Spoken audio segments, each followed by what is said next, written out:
Baik, sudah 12.15 ya. Bismillahirrahmanirrahim. Kita mulai aja Kak ya. Ya. Mungkin oke. Assalamualaikum warahmatullahi wabarakatuh. Yang terhormat saudari Kak Intan Farhana sebagai narasumber pada webinar kali ini dan juga peserta webinar yang kami hormati. Selamat datang. Saya Muhammad Farid Gumilar selaku moderator mengucapkan selamat datang pada semuanya. Semoga dapat mengikuti webinar kali ini dengan baik. Jadi narasumber webinar kali ini adalah Kak Intan Farhana, MKOM, yang baru saja menyelesaikan studi S2-nya di Victoria University of Wellington, mendapat gelar Master of Commerce Accounting dengan tesis berjudul Assessing Budgetary Management of Local Government in Aceh, Indonesia. Betul Kak ya? Iya, benar. Baik, jadi Kak Intan ini sedang sibuk sebagai instructor di University of Bahrain ya Kak ya, kalau tidak salah. Iya. Nggak sibuk lagi sih, udah libur ya Farid. Oh iya, karena corona ya. Dan juga ternyata Kak Intan ini punya kanal YouTube yang memiliki konten yang menarik sebetulnya nih kalau saya lihat. Ada satu konten yang cukup menarik untuk ditonton yaitu InTalks namanya. Terakhir saya lihat kontennya Kak Intan ini berkesempatan berbincang sama Dubes Indonesia untuk New Zealand, Pak Tantowi Yahya ya. Menarik sekali tuh kontennya, cerita-cerita beliau juga menarik. Nah, pada webinar kali ini memang topiknya agak serius dibandingkan 3 topik sebelumnya nih. Jadi kalau saya bacakan di topik pertama pada webinar pertama pada tanggal 16 Mei 2020 itu adalah ekonomi syariah dan isu keuangan kontemporer. Dan yang kedua pada tanggal 22 Mei 2020 adalah perencanaan keuangan syariah. Dan yang terakhir, yang alhamdulillah saya berkesempatan untuk jadi moderator juga pada webinar terakhir ini, yaitu adalah produk keuangan syariah terkini di Indonesia. Nah, webinar keempat kali ini cukup serius sebetulnya topiknya. Menarik juga sebetulnya. Jadi adalah penerapan nilai-nilai Islam dalam nilai-nilai Islam dalam penerapan pada anggaran publik Kak ya. Iya.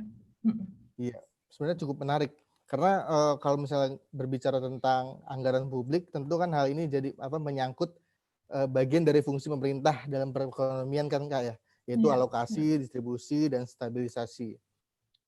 Makanya dibahas secara lebih spesifik oleh ahlinya nih insya Allah nih.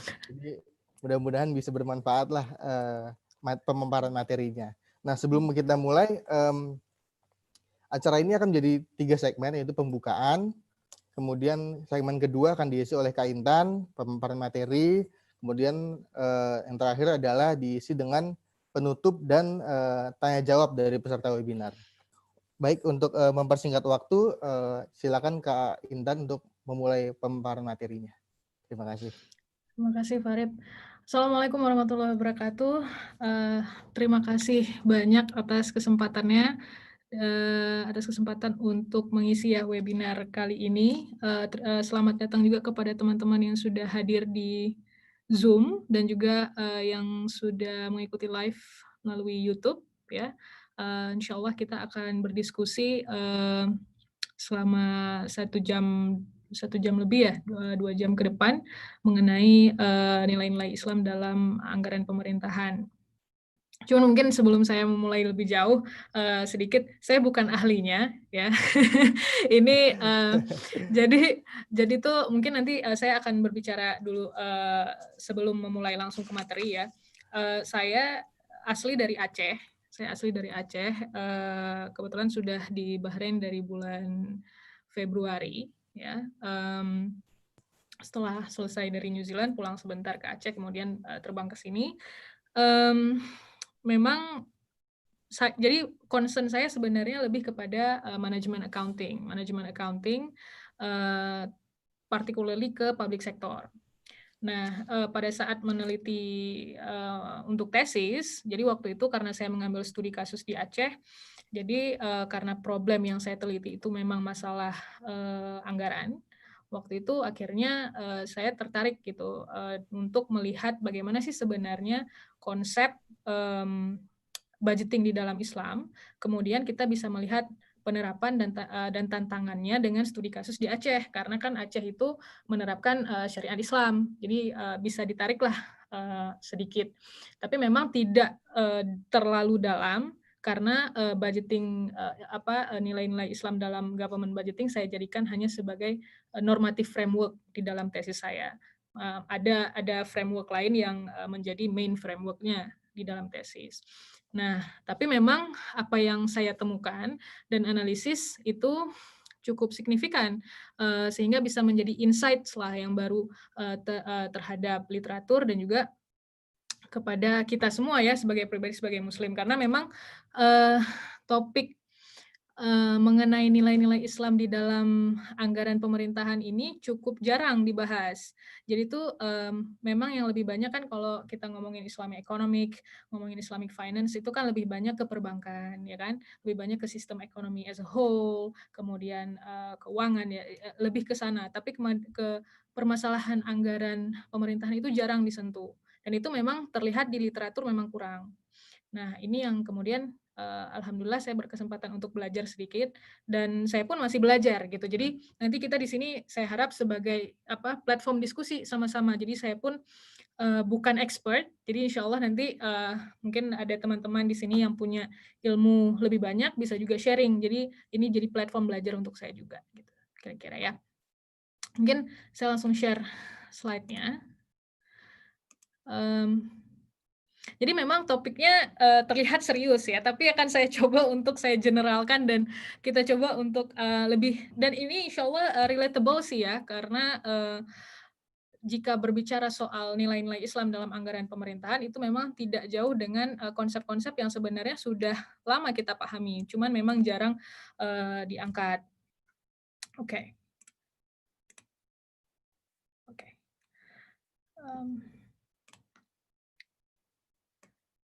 Oke, bismillah ya. Jadi kita akan berbicara dulu. Jadi saya bagi ke dalam 4 bagian ya presentasi materi hari ini gitu. Materi hari ini kita akan melihat pertama dari segi definisi anggaran dulu. Apa sih sebenarnya anggaran? Kemudian kita akan membahas soal anggaran pemerintah. Apa sih sebenarnya anggaran pemerintah itu? Sistemnya bagaimana kalau di Indonesia? Dan yang terakhir kita akan melihat sebelum yang terakhir ya, kita akan melihat dulu apa sih bagaimana sih Islam melihat anggaran pemerintah, apa nilai-nilai apa aja yang Islam pegang dalam kebijakan anggaran gitu ya. Dan terakhir adalah challenges-nya, tantangan dalam proses penganggaran sendiri. Jadi mungkin bukan fokus ke dalam implementasinya, tapi dalam proses penganggarannya. Oke, kita akan bahas satu-satu dulu dari yang general dulu ya, masalah anggaran. Nah, mungkin sebelum ke situ, sedikit soal motivasi saya untuk melakukan penelitian ini. Jadi memang kenapa saya mengambil normative framework tadi. Waktu itu sebelum saya ke New Zealand itu Februari 2018. Jadi pada saat Januari, Februari 2018 itu cukup ada gesekan di pemerintah Aceh soal keterlambatan pengesahan anggaran. Jadi itu anggaran daerah itu seharusnya disahkan pada akhir Desember. Cuman pada waktu itu sudah Februari, belum disahkan. Jatuhnya kan masyarakat juga dinas-dinas tidak bisa melakukan proyek-proyeknya, program-programnya, masyarakat juga tidak memiliki pekerjaan, banyaklah efek yang dari situ. Akhirnya saya melihat itu sebagai satu fenomena yang menarik untuk diinvestigasi. Jadi akhirnya waktu itu saya bilang sama calon supervisor saya bilang begini, ini ada problem nih di Aceh mengenai keterlambatan pengesahan anggaran. Ternyata setelah saya coba baca-baca, ini tuh terjadi sudah lama, tiap tahunnya selalu terlambat gitu. Palingan kalau nggak salah itu yang paling yang tepat waktu hanya tahun 2013 untuk anggaran 2014. Jadi selalu terlambat. Nah, dari situ, dari permasalahan itu akhirnya ya udah kita angkat ini sebagai penelitian, dan kembali lagi tadi saya tertarik untuk melihat itu dari perspektif Islam karena Aceh menerapkan syariat Islam. Nah, dari situlah ditariknya kenapa akhirnya saya melakukan penelitian ini. Itu sedikit dari segi motivasi saya ya. Nah, kita ngomongin soal anggaran. Apa sih sebenarnya anggaran itu? Jadi anggaran itu kalau kita lah ya sebagai individual ya, yang anggaran itu sebenarnya adalah planning, tapi yang membuat dia berbeda dengan planning biasa adalah anggaran itu dia itu perencanaan yang sudah sistematis, yang sudah dinyatakan dalam satuan angka, moneter atau uang. Jadi kalau misalnya belum kita nyatakan dalam satuan moneter atau uang, itu belum jadi budget, belum jadi anggaran. Misalnya nih, saya punya uang pendapatan 100.000 gitu ya per bulan. Saya cuma merencanakan, saya bulan ini pokoknya mau beli sepatu, mau beli tas, mau saving, saya juga mau saving 3 hal ini. Tapi saya tidak memplotkan berapa saja sepatu yang mau saya beli, berapa budgetnya untuk tas, dan berapa yang mau saya saving. Itu masih perencanaan, tapi belum jadi budget. Tapi ketika sudah kita nyatakan dalam satuan uang, ya, nah ini kemudian sudah menjadi budget. Jadi generally sama seperti itu. Kita individual, kemudian pemerintah, secara general definisinya itu. Apa yang membedakan dengan pemerintah adalah pemerintah itu kan dia memanage uang rakyat ya.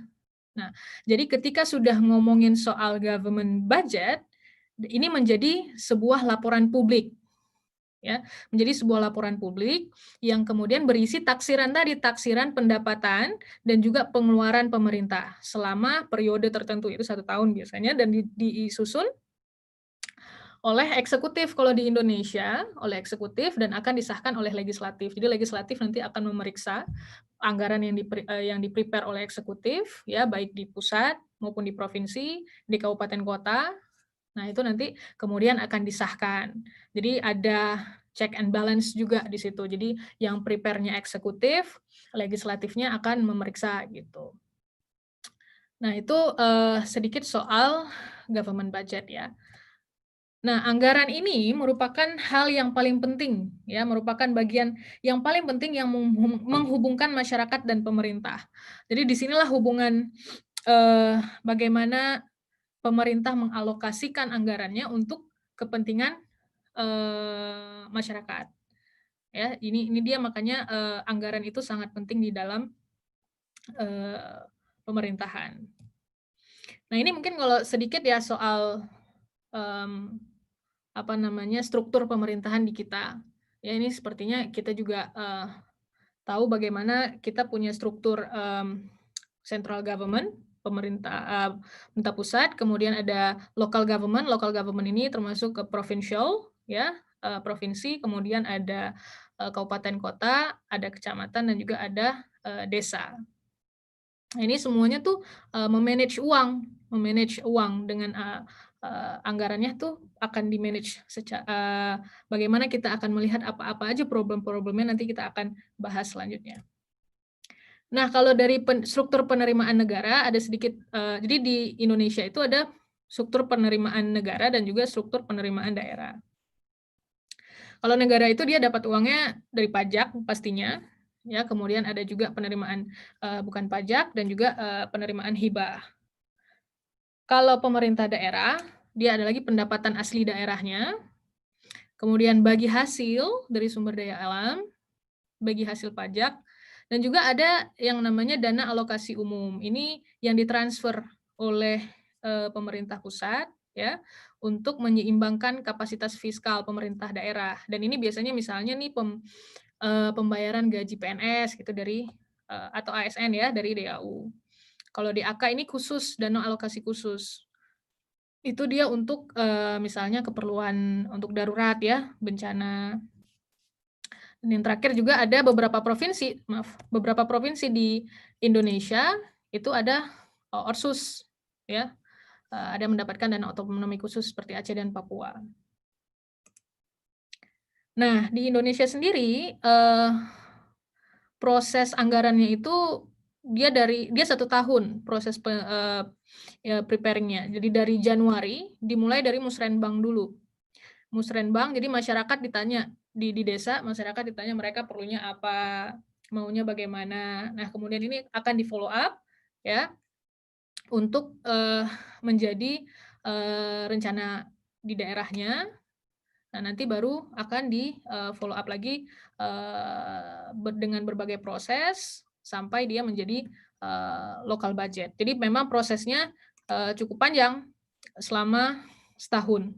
Jadi proses anggaran untuk tahun 2021 itu berarti sudah dimulai dari sekarang. Gitu. Itu sedikit soal government budget. Dan kemudian kalau ngomongin tentang anggaran, kemudian juga kita ngomongin tentang akuntabilitasnya. Jadi nanti setiap akhir tahun akuntabilitas kinerja dari pemerintah ini juga harus ditunjukkan melalui laporan akuntabilitas kinerja. Jadi nanti pemerintah akan melaporkan kinerjanya, gitu ya. Biasanya juga kemudian laporan ininya juga harus diaudit. Nah, laporan keuangan yang baik ini otomatis merupakan komponen kunci ya dalam menunjukkan akuntabilitas. Tapi nanti kita akan mengenai akuntabilitas inilah hal yang paling menarik di dalam konsep nilai-nilai Islam dalam penganggaran dalam anggaran pemerintah. Ini nanti akan kita bahas. Tapi memang akuntabilitas ini yang sangat penting ya dalam penggunaan dana publik. Namanya juga pemerintah memanage uang rakyat, dia harus akuntabel. Ada 2 dimensi akuntabilitas, nanti kita akan bahas. Nah, sekarang kita masuk ke dalam nilai-nilai Islam dalam anggaran ya. Jadi itu sedikit gambaran besar mengenai anggaran dan anggaran pemerintah. Jadi memang yang menarik adalah yang berbeda antara Islam dengan agama lain adalah tidak adanya dikotomi ya di sini ya. There is no dichotomy of sacred and non-sacred activities in Islamic teaching. Jadi tidak ada dikotomi antara aktivitas religius dan non-religius. Jadi dengan datangnya Nabi Muhammad SAW itu memang dihilangkan dikotomi itu. Jadi semua aktivitas yang kita lakukan dengan niat yang baik, dengan niat yang tulus untuk mendapatkan ridho dari Allah, itu bernilai ibadah. Makanya kan kita sebagai Muslim regard Islam as a complete guidance of life, pedoman hidup. Nah, kemudian makanya ada konsep accountability in Islam. Inilah yang kenapa semua aktivitas kita, karena sudah tidak ada dikotomi tadi, maka semua aktivitas kita itu kan bound by syariah, ya kan? Berarti semua yang kita lakukan di dunia itu kita akan dipertanggungjawabkan, akan kita pertanggungjawabkan. Nah, ini Muslim shall be held accountable for their deeds, and thus punished or rewarded. Jadi nggak cuma di sini, nggak cuma di dunia, tapi juga di akhirat. Dan ini kan memang pemahaman yang sudah kita pahami semuanya. Nah, konsep accountability ini yang kadang-kadang banyak yang take it for granted in a way.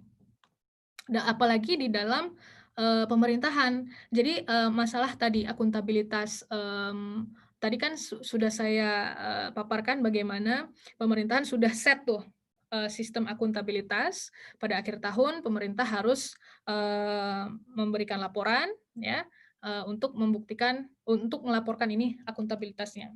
Tapi sebenarnya tidak hanya soal administrasi, tapi ada lebih dari itu. Inilah yang dibawa oleh Islam. Nah, prinsip di dalam Islam adalah kita itu kan khalifah ya, stewards.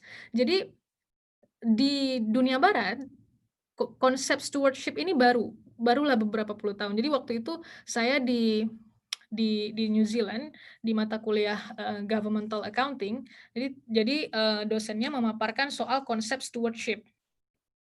Ya, konsep bahwa ya government itu adalah agent dari rakyat. Dan ini sebenarnya konsep yang bukan baru kalau di dalam Islam, karena kita sebagai manusia adalah stewards memang. Jadi dan itu memang saya diskusikan. Nah, yang menarik adalah mengenai stewardship di dalam Islam adalah privilege kita sebagai stewardship itu juga ikut dengan responsibility-nya. Jadi kita kan sebagai manusia bisa memanfaatkan apa yang ada di dunia kan. Nah, tapi ada responsibility-nya untuk protection and care of other living species. Ini yang menurut saya sangat menarik, kata-kata spesies ini. Jadi di sini ditunjukkan bahwa sebagai stewards kita bukan hanya soal pertanggungjawaban kepada manusia, semua keputusan kita, termasuk di sini pemerintahan ya, semua keputusan pemerintah, baik di dalam kebijakan anggarannya, ini benar-benar harus memprotek dan melindungi other living species. Maaf, ini ada yang ini ya? Oke, oke. Oke, nah memprotect and care other living species. Jadi konsep sustainability kita akan bahas lagi nanti di beberapa prinsip-prinsip dalam kebijakan anggaran di nilai-nilai dalam kebijakan anggaran, nilai-nilai Islam. Other living species ini berarti nggak cuma soal kebijakan untuk kesejahteraan manusia, tapi juga kesejahteraan lingkungan dan segala macam. Ini yang menarik ya. Nah, berbicara tentang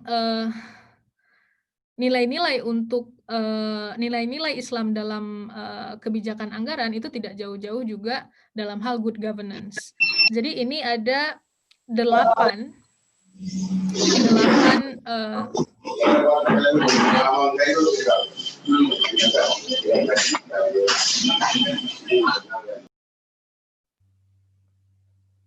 ada yang okay. Serta ada yang Kayaknya lupa ada yang ini.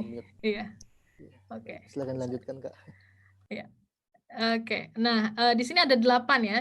Ada 8 dimensi. 8 dimensi dalam good governance.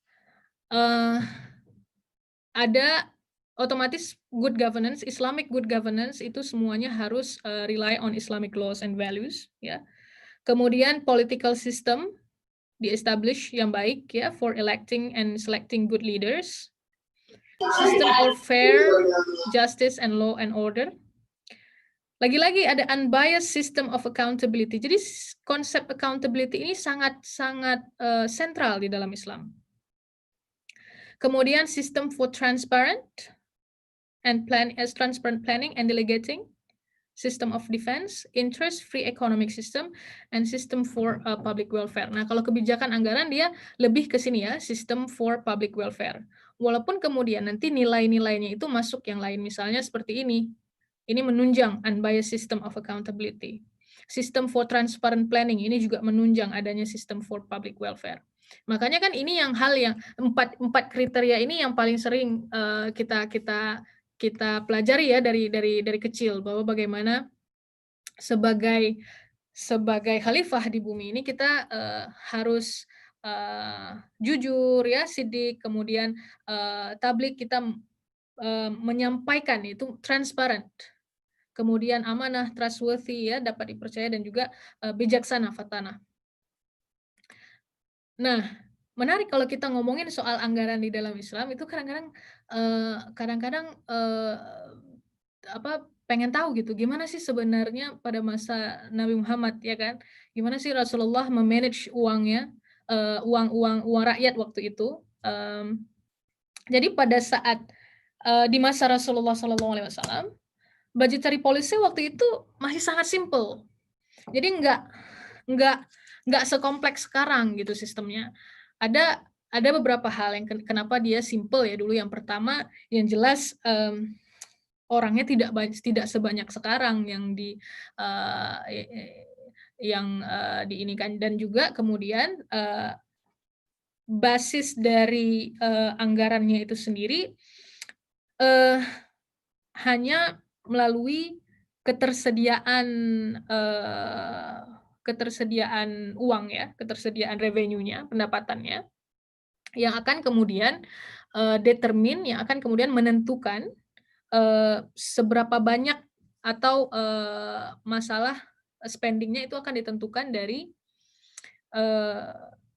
ketersediaan pendapatan. Nah, ketersediaan pendapatan waktu itu, revenue yang ada waktu masa Rasulullah itu kan tidak banyak waktu itu source-nya, hanya sedikit. Bahkan jumlahnya itu sangat bervariasi hari per hari. Jadi memang waktu itu ya ketergantungan pada ketersediaan pendapatan pada saat Rasulullah SAW. Kemudian ketika Khalifah Abu Bakar mengambil alih ya ketika Rasulullah sudah wafat, kemudian Umar bin Khattab juga waktu itu kan sudah perluasan ya wilayah Islam, sudah berkembang pesat Islam waktu itu. Nah, pada masa itu kebijakan anggaran pun juga sudah advance, kebijakan fiskal ya, kebijakan moneternya, karena waktu itu wilayah sudah luas, bahkan Khalifah Umar itu meng-establish banyak departemen-departemen baru, terutama departemen yang mengatur keuangan. Kalau sebelumnya kan tidak ada, hanya simple sistem ya, waktu sudah luas wilayah cakupan nya waktu itu, akhirnya dibuat dinas-dinas yang mengatur hal ini. Jadi waktu itu sudah mulai advance. Sudah ada agricultural tax waktu itu diimpose ya, sudah ada ya banyaklah pembaharuan dalam hal kebijakan fiskal. Nah, ini kita masuk kepada kriteria ya, nilai-nilai. Jadi kalau misalnya kita belajar dari cerita tadi, bagaimana sistem pada saat Rasulullah SAW itu simple, kemudian pada saat Khalifah Umar bin Khattab berkembang lagi sistem fiskalnya, di situ kan kita belajar bahwa sebenarnya Islam ini tidak kaku dalam mengatur kebijakan keuangan pemerintah. Itu tidak kaku, jadi tidak ada sistem Islam plot seperti ini harus diikuti, tidak.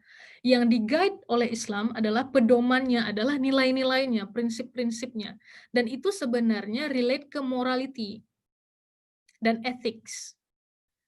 Nah, inilah kenapa ketika menyusun kebijakan anggaran, kebijakan fiskal, itu harus kembali lagi kepada morality kita, ya, karena at the end of the day fungsi government itu kan berbeda dengan bisnis. Jadi fungsi pemerintah itu kan dia memang melihat bagaimana caranya menggunakan uang ya untuk kesejahteraan masyarakat, menggunakan resource yang ada untuk kesejahteraan masyarakat. Kan berbeda kalau misalnya bisnis, kita ngomongin bisnis, kita ngomongin laba. Kita ngomongin gimana caranya bisnis ini prepare budget, kemudian untuk melihat pokoknya at the end of the year harus dapat profit. Kalau pemerintah kan tidak seperti itu. Kalau di bisnis surplus itu bagus, di pemerintahan surplus itu tidak bagus.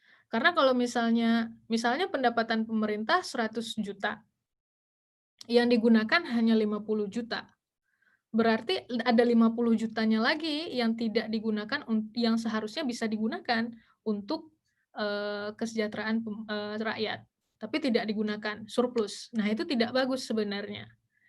Jadi benar-benar memaksimalkan resource-nya itu, utilize the resource untuk kesejahteraan masyarakat.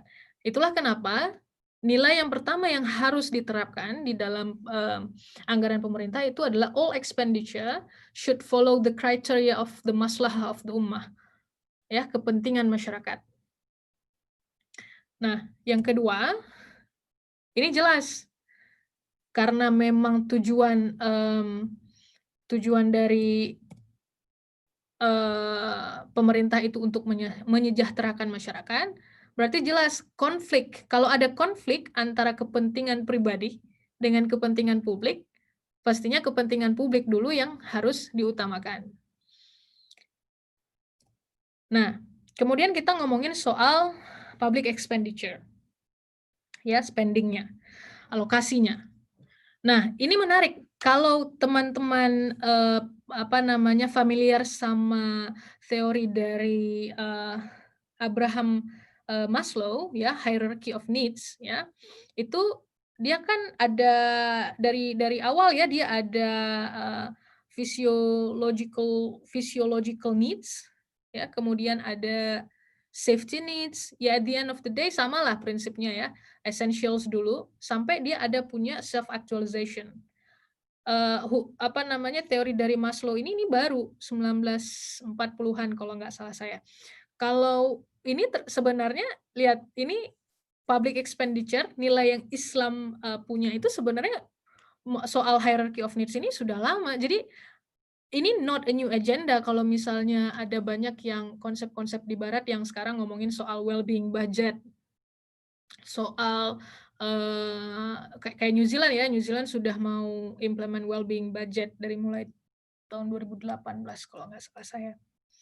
Nah, itu sebenarnya bukan agenda yang baru, seperti lagi misalnya environmental accounting, ya, concern terhadap environment, sustainability, itu sebenarnya bukan hal yang baru, sebenarnya sudah ada.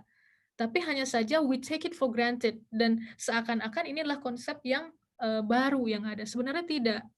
Nah, di sini menarik, ya, kalau kita lihat soal hierarchy of needs ini. Jadi di sini pyramid of maslahah kita ada yang pertama alokasinya dulu harus memang melihat essentials need-nya. Ya, daruriyat, kemudian hajiyat, komplementari, dan yang terakhir baru tahsiniyat. Nah, ini menarik.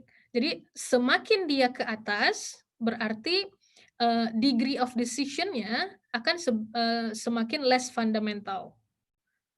Ya kan? Akan semakin dia less fundamental.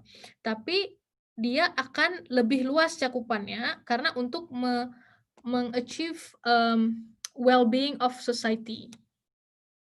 Jadi semakin dia ke atas, ya, dia akan less fundamental pastinya kebijakan-kebijakan alokasi anggarannya, tapi dia akan lebih lebar ke well-being of society. Nah, ini yang menarik soal public expenditure di hierarchy of needs. Nah, kemudian juga tidak boleh ada extravagance. Jadi kan pokoknya tidak boleh head on lah ceritanya, ya. Kalau kadang-kadang kan kita punya uang banyak nih, ya udah spending aja terus apa yang ada. Apalagi kan kalau pemerintah konsepnya kan yang penting rakyat ini, ya, yang penting rakyat makmur kan. Kadang-kadang kelupaan kan untuk setahun, tapi kadang-kadang kelupaan sebenarnya ada outcome yang harus dipenuhi. Makanya pemerintah itu bergerak melalui ada yang namanya kan tadi misalnya dari Januari kan dia prepare lewat Musrenbang kan, mendengarkan masyarakat dulu. Kemudian dia prepare nanti apa sih yang masyarakat mau. Kemudian dia ada juga namanya dokumen RPJM dan juga RPJP. RPJM itu rencana rencana pembangunan jangka menengah. RPJP, rencana pembangunan jangka panjang. Jadi ada dokumen itu yang sebenarnya sudah di-prepare, yang seharusnya, ya, melalui analisis yang benar-benar bagus, yang benar-benar baik.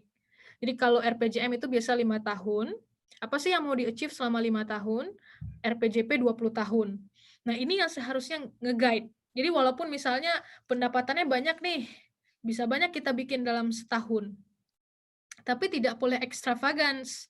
Harus juga melihat apa sih yang mau di-achieve, makanya kita harus ada indikator-indikatornya. Nah, ini yang kadang-kadang cukup banyak kontroversinya. Apakah pemerintah itu melakukan alokasi anggarannya berdasarkan outcome yang ingin dicapai dalam 5 tahun ke depan, 10 tahun ke depan. Nah, itu lagi ngomongin nanti masalah sustainability. Jadi makanya sebenarnya ini konsep-konsep yang sudah ada gitu nilai-nilai yang sudah kita pahami, tapi we take it for granted. Nah, ini yang jelas juga. Government should not indulge in nepotism. Ya, ini prinsip-prinsip nilai-nilai yang develop oleh Khan. Dia memang tidak banyak, seperti saya bilang tadi, literatur tidak banyak yang engage soal budgetary policy in Islam. Dan ini memang beliau summarize. Jadi ada beberapa prinsip yang beliau summarize. Dan ini termasuk inilah yang tadi saya bahas dari awal tadi. Nah, ini ada government should not indulge in nepotism, favoritism, discrimination. Jadi memang ya di dalam Islamic State itu kan bukan 100% orang Islam semua. Walaupun dia sebagai Islamic State ya, majoritinya Islam, kemudian menerapkan hukum Islam, tapi yang tinggal di situ kan bukan orang Islam semua. Ada juga non-Muslim. Nah, ini juga harus dijaga kesejahteraan mereka dan tidak boleh ada diskriminasi. Dan ini memang ada di dalam prinsip-prinsip Islam. Nah, soal ini juga, ya, in matters of income transfer, the government should act speedily and avoid red tape. Kan kita sering tuh ya mendengar gimana ya, bayarlah gaji, bayarlah upah sebelum keringatnya kering, ya kan? Nah, ini sama prinsipnya. Jadi income transfer. Nah, yang terjadi di Indonesia itu, inilah yang saya teliti waktu itu adalah soal keterlambatan anggaran. Jadi keterlambatan anggaran itu efeknya domino. Misalnya nih ya, provinsi terlambat mengesahkan anggaran. Si kabupaten menunggu transfer dari provinsi uangnya. Jadi kalau si kabupaten nggak dapat transfer dari provinsi, mereka nggak bisa ngerjain program kan. Jadi sama juga. Jadi efeknya domino. Jadi kalau provinsi terlambat mengesahkan anggarannya, semuanya terlambat. Jadinya rakyat yang sengsara pokoknya ujungnya. Kalau kita buat ininya. Jadi memang inilah prinsip yang harus kita capai. Tapi pada realitinya memang anggaran itu sangat politis. Sangat politis. Nah, ini yang membuat kenapa keterlambatan anggaran itu terjadi. Memang ada gesekan-gesekan yang terjadi. Itu tidak cuma di Aceh. Itu hampir di semua provinsi di Indonesia. Jadi saya ngomong sama beberapa teman saya yang memang kerja di bidang pemerintahan, kerja di pemerintahan itu saya ngobrol gitu, dan katanya ya keterlambatan anggaran itu yang memang isu yang sudah lama di semua provinsi gitu. Dan ini yang menyedihkan sebenarnya karena sangat politis. Jadi gesekan-gesekan yang terjadi saat pembahasan anggaran itu sendiri, saat pengalokasian anggaran itu sendiri. Jadi kadang-kadang kalau misalnya nih tadi kita ngomongin bagaimana public interest itu harus menjadi concern utama, ya kan? Tapi at the end of the day, ketika pembahasan, kadang-kadang bukan public interest menjadi group interest. Jadi kan itu mereka mewakili tuh ya, yang di pemerintahan kan mereka mewakili. Apakah mewakili rakyat? Apakah mewakili grup-grupnya, kelompok-kelompoknya? Nah, itu kemudian menjadi pertanyaan. Dan kemudian harus avoid red tape, birokrasi. Birokrasi, semakin sulit birokrasi, maka ya semakin nggak bagus kan? Semakin susah orang mengakses sesuatu. Nah, ini yang saya bilang kenapa sustainability itu bukan konsep yang baru sebenarnya. Jadi di dalam Islam memang sudah ada bagaimana government should show due regard for interregional and intergenerational equity. Jadi memang masalah concern terhadap sustainability ini memang bukan hal yang baru. Saya pernah buat essay mengenai Islamic accounting ya, environmental accounting in Islam. Jadi ya balik ke konsep stewardship tadi, sama sekali bukan hal yang baru. Bagaimana keputusan yang dilakukan sekarang itu memang harus ada hitung-hitungannya, kira-kira 20 tahun lagi gimana. Sama seperti misalnya berhutang. Ya kan sekarang kan banyak nih hutang nih.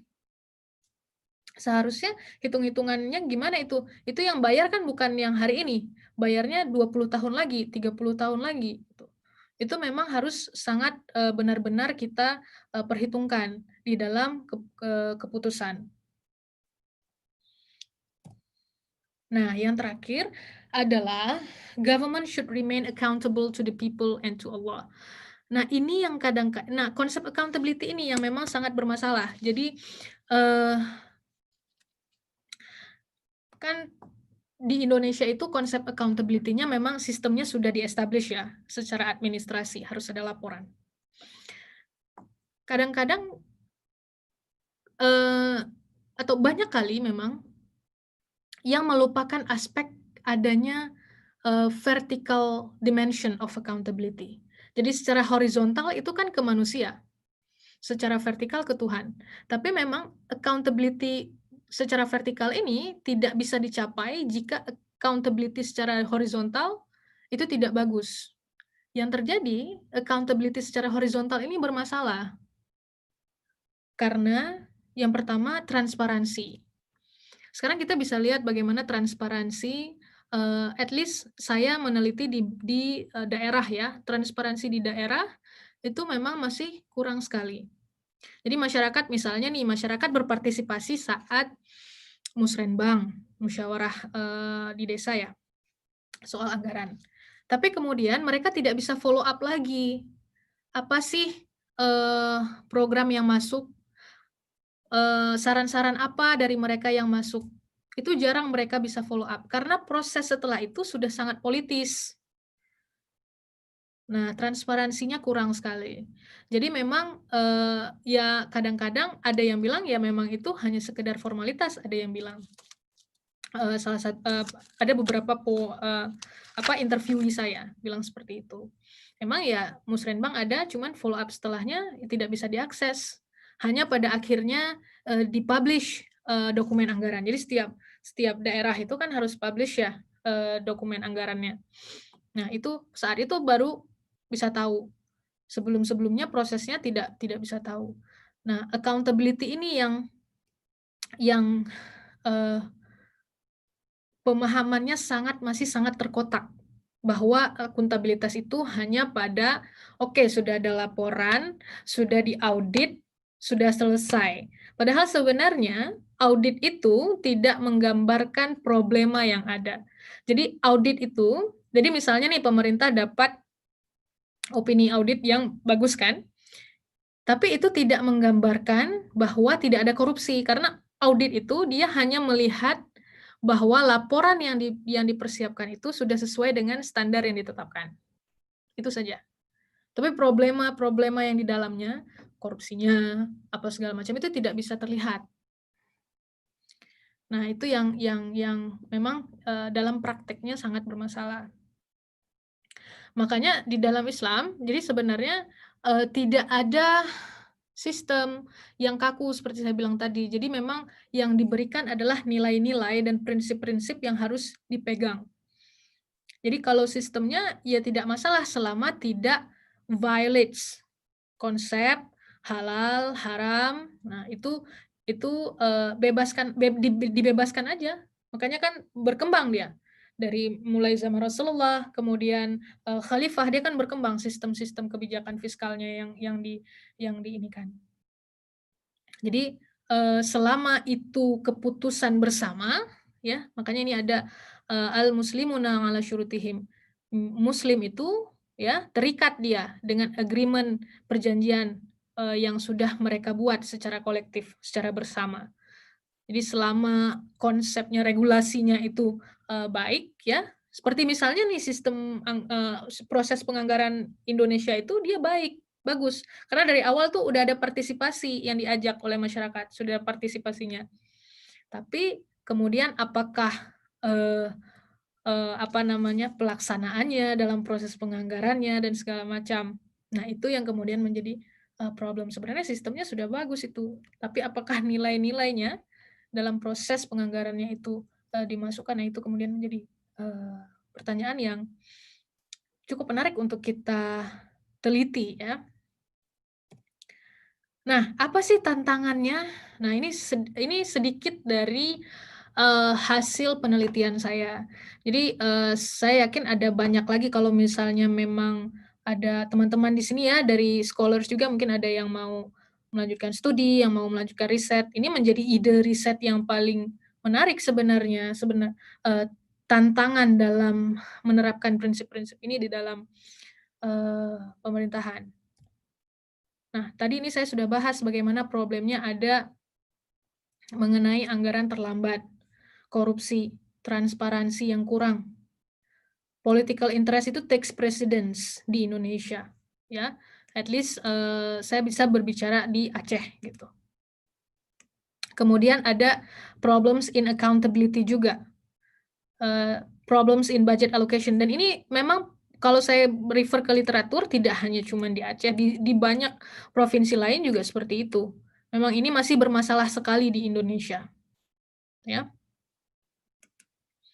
Nah, apa sih sebenarnya yang menjadi tantangan dalam menerapkan? Kenapa sih kok kayak apa namanya nilai-nilai ini kan sebenarnya nilai-nilai yang general ya. Kita semua tahu lah, misalnya kalau kita baca ya kan, ini udah kita pelajari lah gitu dari kecil. Kok sulit sekali? Yang pertama adalah yang terjadi itu adalah pemahaman mengenai anggaran yang Islami itu masih sangat terkotak. Jadi banyak orang yang tidak melihat nilai-nilai tadi itu sebenarnya applicable di dalam penganggaran. Jadi kalau misalnya nih kita tanya gitu sama leaders ya, sama government leaders, menurut Anda sudah Islami belum nih anggaran kita? Jawabannya, kalaupun sudah misalnya dibilang, oh iya, kita kan sudah menganggarkan banyak ini nih, banyak program-program untuk masjid, untuk kaum duafa, untuk apa namanya kegiatan-kegiatan keagamaan. Tidak salah, itu bagus, bagus. Cuman cakupannya terkotak sekali. Jadi nggak ada masalah kalau memang mau ditingkatkan, malah bagus ditingkatkan apa namanya alokasi untuk program-program masjid, untuk hal-hal yang bernilai ibadah. Tapi memang dengan adanya pemikiran seperti itu jatuhnya membuat dikotomi antara sacred and non-sacred activities. Kan tadi kita sudah melihat bagaimana Islam ini membuang dikotomi itu, tidak ada dikotomi itu. Tapi dengan adanya pemahaman seperti ini nih, seakan-akan ada dikotomi lagi, yang mana program yang bernilai religius, yang mana program yang bernilai tidak religius gitu. Seakan-akan ada dikotomi lah gitu. Nah ini yang terjadi. Jadi kalau misalnya dianggap anggaran itu dianggap Islami, jika mengalokasikan lebih banyak kepada program-program untuk masjid dan segala macam. Nah, ini yang terjadi. Jadi misalnya nih program-program untuk misalnya harus ada public space untuk ibu yang menyusui misalnya, supaya mereka tidak terlihat auratnya kan. Nah, itu kadang-kadang terlupakan. Aspek-aspek itu terlupakan, aspek-aspek yang seperti itu, yang sedetail itu. Padahal itu sebenarnya penting. Nah, itu yang terjadi. Jadi pemahamannya masih sangat terkotak sekali sehingga terkadang membuat dikotomi lagi, padahal sebenarnya tidak ada. Gitu. Itu yang menjadi tantangan mengenai pemahaman, apa sih sebenarnya anggaran Islami? Ini yang terjadi. Nah, kemudian misalnya ada lagi yang seperti ini. Waktu itu saya tanya, kemudian jawabannya seperti ini. Oh, kita nggak bisa karena Indonesia itu bukan negara Islam, sistemnya bukan Islami gitu. Balik lagi sistemnya tidak ada masalah tadi. Sistemnya tidak ada permasalahan sama sekali, malah menginikan partisipasi masyarakat. Hanya saja dalam pelaksanaannya memang ada beberapa aturan-aturan dari pemerintah pusat.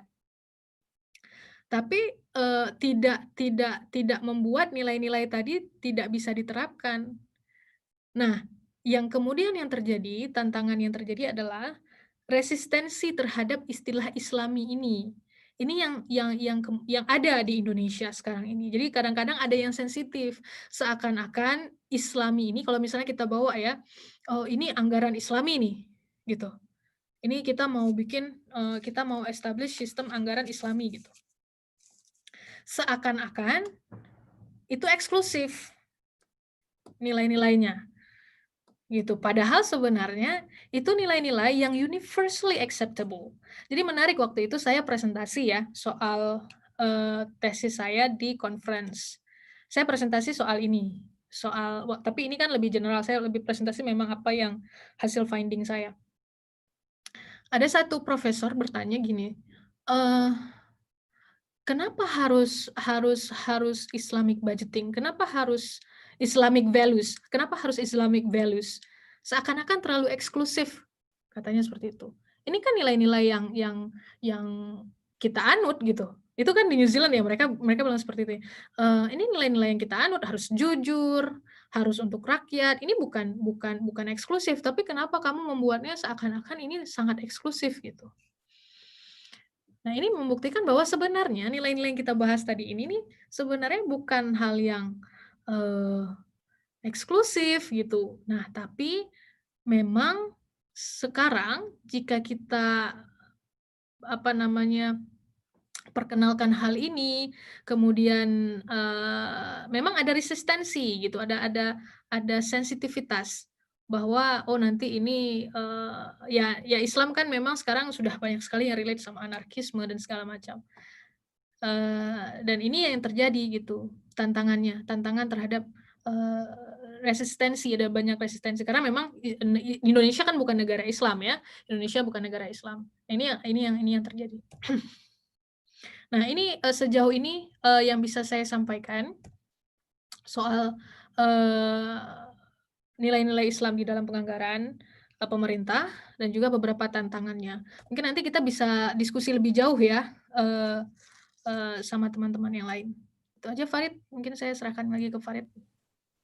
Baik, eee, penjelasan yang baik dari Kak Intan luar biasa. Mudah-mudahan, peserta kita semua bisa mendapatkan isi pesan dari yang, pemaparan yang disampaikan oleh Kak Intan. Jadi kalau dirangkum adalah ternyata, dari penerapan nilai Islam sendiri untuk anggaran publik itu masih banyak sekali, challenge-nya ya dari resistensi terhadap istilah Islam sendiri, mungkin ada hubungannya dengan Islamofobia kalau di negara-negara yang mayoritas non-muslim.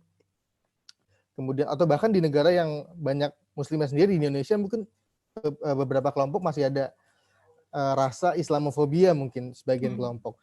Kemudian ada juga gesekan dari ada hubungannya dengan kaitannya dengan politik dalam proses budgeting ketika pemerintah menyusun anggaran, itu akan jadi tantangan sendiri kan Kak ya untuk menerapkan nilai-nilai Islam ke anggaran publik. Kemudian ternyata konsep seperti tiga hal kalau dikaitkan dengan teorinya Maslow itu ternyata ada yang lebih dulu ada dari sudut pandang Islam, yaitu konsep hajiyah, tahsiniyah, dan daruriyah. Iya. Konsep pemenuhan kebutuhan seperti itu ternyata sudah dibahas dalam Islam sebelumnya. Nah, untuk mempersingkat waktu, mungkin kita langsung ke sesi tanya jawab Kak ya. Iya, boleh. Langsung dari kita buka. Baik, pertanyaan pertama dari Bapak Agus. Pertanyaannya adalah, maaf, bagaimana tip atau punishment dalam menumbuhkan nilai-nilai Islam dalam rangka akuntabilitas kinerja sejak dini bagi pelaksana pelayanan publik dan masyarakat, sehingga tidak hanya jargon bagi masyarakat yang mayoritas muslim ini. Nah, mungkin bisa dijawab dulu Kak Intan. Iya, memang, namanya manusia ya, kalau memang tidak ada punishment yang langsung itu kadang-kadang kurang bersemangat untuk, menjalankan hal yang baik gitu ya. Walaupun misalnya, padahal ini untuk sesuatu yang akan kita dapat reward-nya, pada di akhirat gitu. Tapi kalau tidak ada punishment langsung, hari ini, kalau nggak ada denda, ya kurang semangat gitu ya, sama kayak pakai masker, kalau nggak didenda ya jarang gitu pakai masker. Memang kalau, punishment dalam menumbuhkan nilai-nilai Islam dalam rangka akuntabilitas, ini sebenarnya memang nilai-nilai yang harus terbangun dari kecil. Kalau misalnya punishment, punishment karena kita sendiri, gimana ya, karena sistem akuntabilitas yang ada itu sebenarnya sudah oke. Balik lagi saya bilang tadi. Cuman memang dalam, realitanya, pemahamannya itu tidak secara holistik. Jadi pemahaman yang terjadi itu hanya pada, oh akuntabilitas, pemerintah itu hanya pada laporan, hanya pada administrasi. Jadi kalau punishment itu sendiri, kalau misalnya relate kepada sistem akuntabilitas yang harus di-establish oleh negara, ya bisa saja misalnya, pemerintah pusat kalau daerahnya tidak, bagus gitu ya akuntabilitasnya, mungkin nanti, anggaran selanjutnya akan dikurangi misalnya. Cuman ya tidak menyelesaikan masalah kadang-kadang. Karena kalau kita ngomongin tentang nilai-nilai Islam kan lebih kepada morality kita terhadap masyarakat sebagai government. Sejauh apa kita, benar-benar dedikasikan, concern kita terhadap kesejahteraan masyarakat. Dan ini memang harus dimulai dari, apa ya, benar-benar, memulai untuk dari kecil gitu ya, dari anak-anak kecil soal, akuntabilitas. Seperti misalnya nih kan sejak dini gitu. Jadi jadi tidak jadi misalnya nih,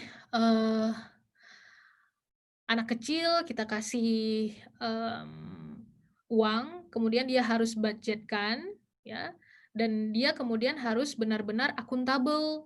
Dia bikin, laporannya, tapi dia itu ada kita berikan, jadi harus dikontrol, kita kontrol gitu. Jadi kita kasih ini, kemudian nanti dia tuliskan aktivitasnya, dikontrol. Jadi dikontrol dalam artian aktivitasnya harus benar-benar baik, harus benar-benar bagus. Jadi memang tidak bisa jadi memang harus dikembangkan dari kecil sih ini pemahaman, akuntabilitas secara holistik bahwa ada tanggung jawab, seperti tadi misalnya ya, dia ada yang namanya kalau di akuntabilitas ada yang namanya, ex-post dan ex ante. Nah, ex-post ini yang, setelah ya, post. Kalau ante ini, dia lebih kepada, prevention.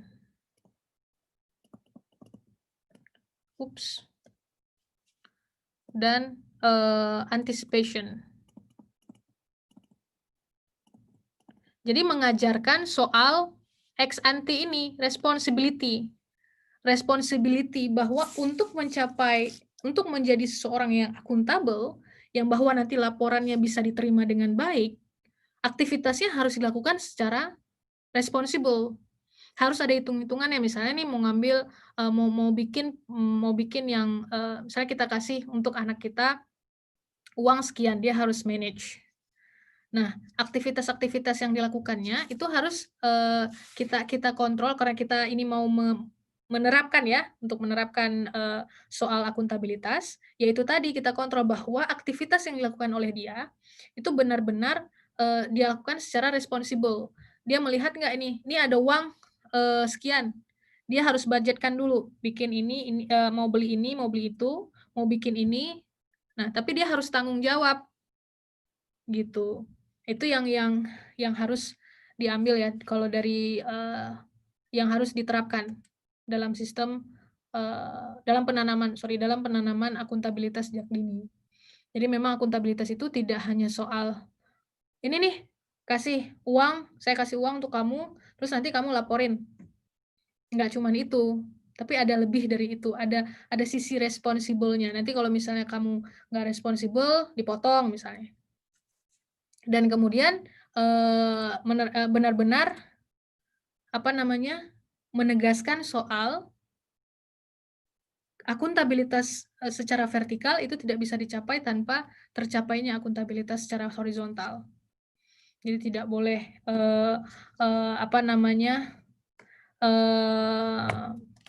memviolate ya, tidak boleh, maksudnya lingkungannya tidak boleh tidak boleh ini. Jadi kita kalau bikin program sesuatu harus jaga lingkungan segala macam, itu harus benar-benar kita tanamkan. Ya mungkin itu jawaban dari pertanyaan pertama Kak ya. Ada pertanyaan selanjutnya dari Mas Al-Fatih, dari kakak saya. Jadi pertanyaannya adalah apakah ada negara lain yang sudah menerapkan nilai Islam dalam anggaran publiknya dan juga ke pemerintahannya secara umum, dan juga kira-kira kalaupun belum, negara mana yang akan menjadi role model untuk menerapkan nilai Islam dalam anggaran publik, dan bagaimana dengan negara-negara dari OIC member atau OKI, negara-negara anggota OKI. Mungkin bisa jawab dulu Kak pertanyaan pertama. Saya rasa yang paling dekat itu yang sekarang memang banyak yang teliti itu soal Malaysia ya. Memang paling dekat soal Malaysia. Memang, tapi walaupun ada banyak kontroversi sendiri, kontroversi lagi di belakang itu. Tapi memang kalau kita ngomongin soal benar-benar 100% itu kadang-kadang sulit. Sulit dalam artian seperti ini. Ada satu tantangan lagi yang memang tadi saya tidak tulis, satu soal source of income. Jadi memang source of income itu kan hal yang sangat penting ya. Di dalam Islam kita harus benar-benar pendapatan itu harus dari hal-hal yang halal pastinya. Tidak boleh engage di dalam hal-hal yang haram. Nah, memang tantangan terbesar adalah ketika misalnya investasinya di mana dulu, investasi pemerintahannya di mana dulu. Nah, itu yang menjadi tantangan ya, tantangan baik itu di negara-negara OKI ya. Memang yang paling sejauh saya membaca memang mungkin yang paling ini menjadi role model itu mungkin seperti Malaysia gitu ya. Tapi memang dari source of income itu menjadi tantangan yang paling besar jika ingin memang benar-benar menerapkan 100%, karena memang kita kan sudah sejak dunia ini sistem keuangannya sudah sangat integrated ya. Jadi memang misalnya contohnya Aceh misalnya. Aceh sebagai daerah itu dari segi usaha dan segi investasinya memang tidak ada ke bisnis-bisnis yang mungkin bisa di-reduce ya resiko-resiko ke bisnis-bisnis yang haram lah gitu. Tapi ketika ada dana transfer dari pusat, nah itu kemudian jadi pertanyaan lagi, bagaimana investasi dana-dananya itu dari mana, utangnya dari mana dan segala macam. Jadi memang sudah kompleks. Jadi makanya public sector itu dia sangat kompleks gambarannya. Jadi kalau ditarik benangnya memang kayak benang kusut. Jadi semua stakeholder-nya banyak sekali. Gitu. Jadi tantangannya memang berat. Cuman at least kalau dari segi penganggaran seperti yang sudah saya jelaskan tadi. Ya, ternyata emang tantangannya ada lagi, lebih besar lagi Kak ya, terkait dengan pengeluaran apa yang akan investasi apa yang akan dilakukan oleh pemerintah juga gitu. Karena kalau misalnya penerapan nilai Islam ya berarti tidak bisa investasi misalnya di pembangunan di sektor hiburan, mungkin harus diseleksi lagi, mungkin harus dipurifikasi lagi mungkin. Jadi emang berat juga tantangannya ternyata. Kemudian ada pertanyaan kedua,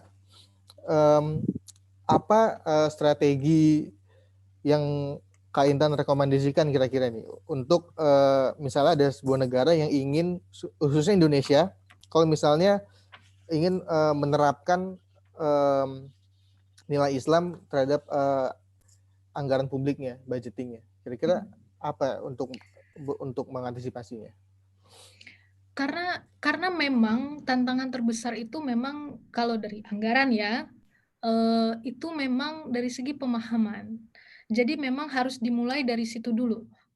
Holistic perspektifnya dulu harus dibongkar, di unlearn jadi gitu ya. Jadi perspektif yang sudah ada sekarang yang terlihat sangat terkotak sekali, ya seakan-akan kan sekarang udah ini ibadah nih, ini bukan ibadah gitu. Seakan-akan dibagi nih kan. Nah, itu yang sebenarnya harus di-unlearn lagi, harus dibuka lagi perspektifnya. Jadi memang harus dimulai. Jadi dimulai dari memang diskusi-diskusi, dimulai diskusi-diskusi. Kalau saran saya memang dari situ. Jadi nggak bisa memang apa ya? Karena memang sudah yang terjadi, realita yang terjadi, memang politiknya itu sudah sangat sisi politis gitu di pemerintahan itu sangat mengakar dan itu memang di mana-mana gitu. Jadi kalau memang sudah memang ingin berubah, ya mungkin harus dimulai dari sekarang dari segi perspektif. Dimulai dari diskusi-diskusi seperti ini, mulai dari penerapan-penerapan kita ke anak-anak gitu. Kemudian karena memang diskusi-diskusi ini sangat penting gitu untuk memperkenalkan sebenarnya konsep-konsep ini bukan konsep-konsep yang baru, ini bukan konsep-konsep yang eksklusif, ini konsep-konsep yang ada, nilai-nilai yang bisa diterapkan, ini soal moral, ini soal etika sebagai pemerintah, sebagai apa namanya pejabat pemerintah gitu. Dan kita fokus juga kepada future leaders gitu. Karena kalau memang mau berharap sekarang plop gitu langsung, ya ini kan bukan proses yang instan kalau kalau dealing dengan perspektif ya, mindset. Mindset itu kan bukan hal yang instan bisa kita ubah langsung mau bilang, misalnya langsung mau bilang, "Ini nggak seperti ini loh Pak, ini seperti ini, nggak seperti ini loh Bu." Tapi kan kalau mereka sudah memang seperti itu mindsetnya, susah menerima, ada emang harus dibuka dengan diskusi. Dan being a good Muslim agent, I would say, dengan seperti misalnya kayak kemarin itu kita ngobrol soal bagaimana nilai-nilai seperti ini nih bukan eksklusif kepada orang Islam saja, tapi ini sebenarnya universally acceptable sehingga resistensi tadi kita bisa mengurangi yang soal resistensi terhadap istilah Islami. Nah, ini termasuk. Jadi kan Islamofobia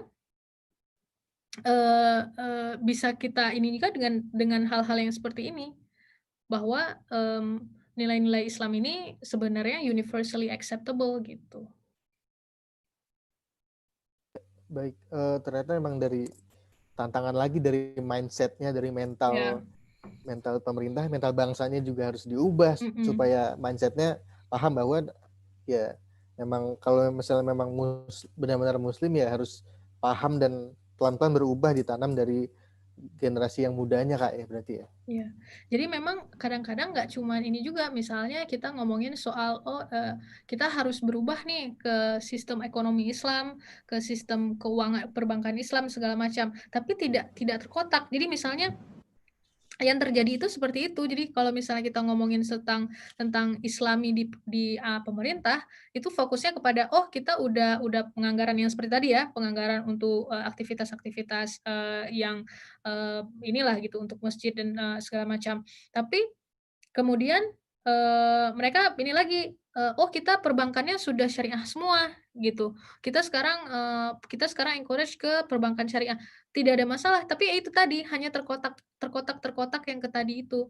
Jadi memang harus holistik perspektifnya jarang dibuka. Itu yang terjadi di kita. Baik, masih ada pertanyaan lagi nih Kak dari Mas atau Pak Riza Aulia. Pertanyaannya adalah based on pengalamannya Kak Intan, gimana sih aplikasi budgeting di Aceh? Ada nggak nilai-nilai Islamic budgeting yang diaplikasikan? Dan apakah moral hazard dari salah satu tantangan yang paling besar untuk membenahi sistem penganggaran di pemerintahan kita? Mungkin tadi sedikit udah dijawab ya, tapi mungkin bisa dipaparkan lebih detail lagi. Iya, jadi memang ada dalam artian memang ada, cuman memang tidak signifikan dalam arti memang ya itu tadi yang terjadi di Aceh itu, mindset itu tadi, bahwa memang, anggaran yang Islami itu, hanya pada certain activities, jadi tidak semua. Kemudian misalnya nih, kemarin itu saya sempat ngobrol soal adanya kalau di Aceh itu, saya lupa tahun berapa, itu sudah ada yang namanya Badan Dayah. Badan Dayah. Nah, di luar dari, aspek kenapa Badan Dayah itu didirikan, tapi waktu itu, eee, kita coba ngobrol soal Badan Dayah itu. Jadi Badan Dayah itu, mungkin yang nggak tahu, jadi di Aceh itu memang ada, banyak pesantren. Ada pesantren, pesantren-pesantren tradisional itu di kita, di Aceh, kita bilangnya Dayah.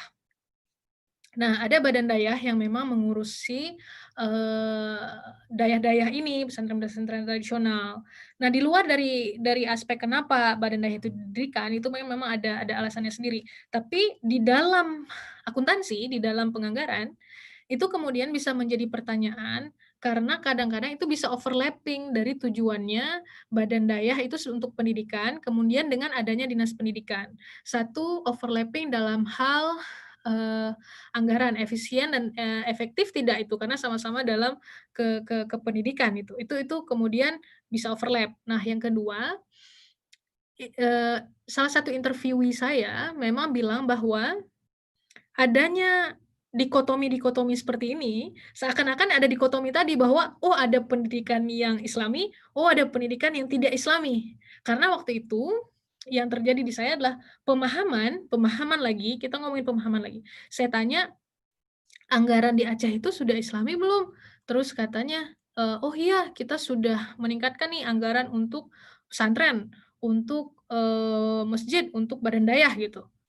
Nah, jadi mindset-nya ke situ lagi, seakan-akan, oh ada dua dinas ini, kemudian seakan-akan ada dikotomi. Itu terlepas dari kenapa adanya, badan daya. Jadi dari segi akuntansi kalau memang analisa mungkin ada kemungkinan untuk inefisiensi dan ineffectivity dari budget sendiri. Jadi memang kalau pertanyaannya di Aceh itu sudah ada belum penerapannya? Salah satu, pembicaraan saya dengan, salah satu staf ahli Bapeda, beliau bilang sudah mulai ke arah yang lebih baik. Jadi kalau sebelumnya itu memang seperti itu, terkotak sekali, itu beliau akui. Beliau memang staf ahli, di, Bapeda.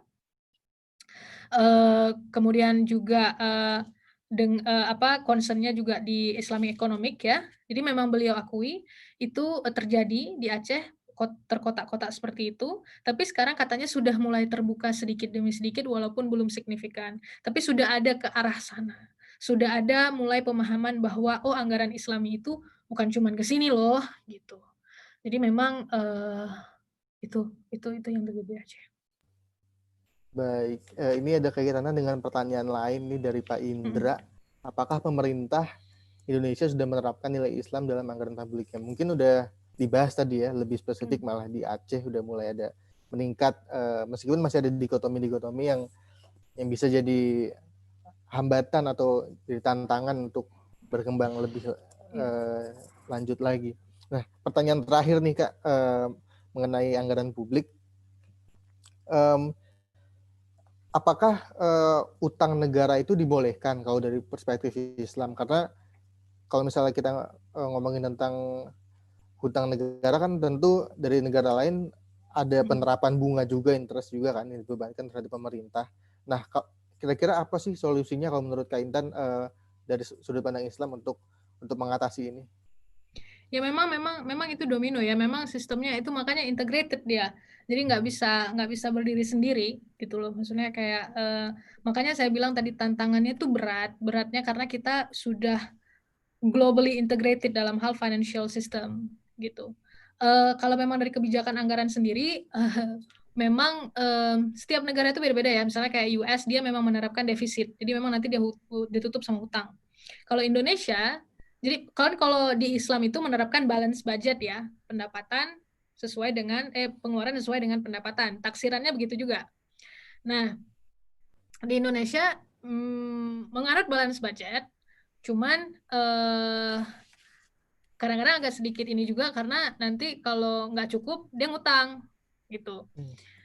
Nah, utang ini memang tidak untuk di pemerintahan otomatis tidak makanya saya bilang tadi tantangannya itu dia tadi financially integrated ini karena tidak semua sistem ekonomi menganut ekonomi Islam ya yang free of interest gitu ya. Nah, kalau memang problemnya selama interest itu masih ada, ya itu menjadi problem, masih menjadi tantangan. Tidak boleh, apapun itu kan free interest itu tidak boleh. Iya. Baik, nah tadi sempat mention tentang budget defisit ya. Nah, kalau menurut Kak Intan, dari sudut pandang Islam sendiri, budget defisit itu dibolehin nggak sih, Kak? Nah, itu tadi, Islam menganjurkan balance budget. Jadi memang pendapatan, pengeluaran sesuai dengan pendapatan, taksiran tadi. Karena kan takutnya misalnya bisa resiko hutang itu besar sekali ya, resiko hutang itu besar sekali. Karena itu bukan cuma masalah bisa bayar atau tidak. Kemudian masalah riba tadi, masalah bisa bayar atau tidak itu juga kan menjadi problem. Misalnya tahun ini ngutang bayarnya 20 tahun lagi, yang bayar 20 tahun, yang bayar itu anak yang 20 tahun lagi itu bisa bayar nggak nanti, itu efeknya kan besar. Jadi memang kalau dari budget, itu memang di dalam Islam balance budget. Tidak dianjurkan defisit budget, memang balance budget. Jadi memang, makanya kan pada masa Rasulullah juga, ya simple itu ya memang seberapa banyak pendapatan, kemudian pendapatan itu yang akan mendetermin pengeluaran. Tapi dengan adanya sistem anggaran, kita kan bisa mentaksir nih pendapatan kita. Biasanya kan kalau dalam taksiran itu kan kita taksir dari pengalaman tahun lalu. Makanya kalau di Indonesia, misalnya anggarannya tidak disahkan, kayak di Aceh tahun 2018 itu kan tidak disahkan anggarannya. Itu balik ke anggaran sebelumnya, tahun sebelumnya. Jadi taksiran itu kan kita mentaksir pendapatan. Berapa sih pendapatan tahun 2021 misalnya. Berarti kan dari pengalaman tahun lalu, kemudian menghitung pertumbuhan ekonomi, menghitung juga inflasi, kemungkinan inflasi dan segala macam. Dan seperti sekarang misalnya nih krisis nih tiba-tiba COVID. Ini kan di luar dari taksiran nih kan, tiba-tiba udah COVID, udah jatuh semua pertumbuhan ekonomi. Jadi memang taksiran ini yang paling sulit. Tapi memang di dalam Islam itu dianjurkan balance budget. Iya. Wah, mantap banget jawabannya nih. Makasih banget Kak untuk paparan materinya. Mudah-mudahan peserta webinar bisa dapat pesannya, mudah-mudahan bisa bermanfaat, dan harapan yang tadi disampaikan selama paparan materi bisa diterapkan di Indonesia di masa depan, atau bahkan di negara lain juga. Nah, untuk menutup webinar kali ini, kami ucapkan terima kasih kepada IDN, Indonesia Diaspora Network, dan IAEI atas penyelenggaraan acaranya, dan juga mengingatkan bahwa akan ada webinar selanjutnya yang akan disampaikan oleh Dr. Ahmad Rafiki mengenai topiknya masih surprise ini katanya. Jadi ya ditunggu saja di media sosialnya IDN Bahrain, @IDN-Bahrain, bisa dicek nanti Instagramnya. Ya, sekali lagi terima kasih Kak Intan untuk paparan materinya. Alhamdulillah luar biasa sekali, bermanfaat untuk kita semua. Mungkin ada penutup dari Kak Intan yang ingin disampaikan untuk peserta webinar. Saya cuma mau ucapin terima kasih buat teman-teman yang sudah bergabung hari ini. Semoga sharing-sharing kita hari ini bermanfaat ya. Lagi-lagi saya bukan expert ya, ini hanya sedikit dari hasil penelitian saya dan dari hasil bacaan saya. Mudah-mudahan bermanfaat dan ada banyak hal yang harus terus kita pelajari ya dari ini, karena yang namanya soal prinsip-prinsip Islam ini kan sangat luas gitu. Tapi ini sedikitlah summary dari apa yang sudah saya baca, alhamdulillah sejauh ini. Terima kasih, semoga bermanfaat. Iya. Baik, mungkin ada satu pertanyaan lagi yang terakhirnya sebelum kita selesaikan. Dari Ibu Sarahkan. Mau tanya, kalau misalnya kita menjual barang harganya di double, untuk benefit pastinya, seperti Just Tip misalnya. kan konsepnya menjadi menambah harga. Nah, apakah boleh nih kalau dalam Islam? Mungkin agak sedikit spesifik juga topiknya. Cuma mungkin boleh dikasih penjelasan dari Kak Intan. Itu boleh nggak? Ya, itu kan pengambilan profit, tidak masalah. Pengambilan profit kita, ya kan nggak mungkin misalnya kita sudah punya modal, kemudian kita menjual dengan harga yang sama gitu kan. Kita sebagai pebisnis kita mencari profit, ya kan. Nah, yang bermasalah itu kan misalnya hutang. Jadi misalnya kalau itu kan kita barang sudah jelas itu kita beli gitu loh. Kemudian kita jual. Kalau yang tidak boleh kan misalnya hutang riba itu. Kita kan jadi uang itu dia tidak apa ya? Tidak boleh, how to explain that. Jadi uang itu kan dia tidak boleh gitu kalau misalnya kita mengambil laba dari uang itu sendiri. Makanya kalau misalnya hutang gitu kan tidak boleh diambil dari laba dari situ gitu. Cuman kalau misalnya dari barang kita sudah membeli, itu sama misalnya kayak di bank juga gitu kan. Di bank misalnya kita mau beli sesuatu dari bank yang belikan, kemudian nanti kita akan beli seharga yang lebih tinggi dari bank gitu. Itu tidak masalah. Itu sejauh yang saya tahu ya. Mungkin nanti bisa ini. Itu ada nih yang ini. Kalau begini, kalau just tip-nya itu tidak bayar. Oke.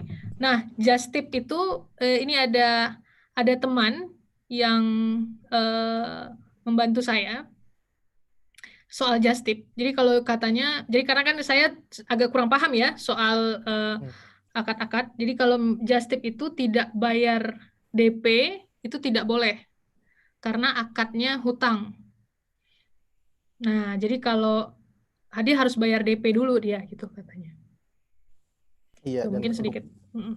Untuk ditekankan lagi sebetulnya juga, ya betul nggak apa-apa sebetulnya untuk just tip menambahkan margin ke penjualnya, karena di saat itu barang sudah dimiliki oleh si penyedia jasa just tip, yang mana marginnya itu adalah sebagai biaya jasa dari penyedia just tipnya kepada pembelinya. Jadi udah ada transfer of ownership kalau boleh menambahkan. Jadi dibolehkan menambahkan nilai dari harga barang yang sudah di just tipkan. Mungkin itu saja dari sesi webinar kali ini. Mudah-mudahan bisa bermanfaat untuk peserta webinar dan untuk kita semua, dan mudah-mudahan ke depannya ada kesempatan lagi di lain waktu untuk Kak Intan mengisi acara di seminar lainnya setelah COVID ini selesai juga, mungkin bisa lebih besar lagi audiensnya. Terima kasih Kak Intan. Kita tutup saja webinar kali ini dengan membaca alhamdulillah. Mudah-mudahan bermanfaat. Assalamualaikum warahmatullahi wabarakatuh. Kurang lebihnya mohon maaf.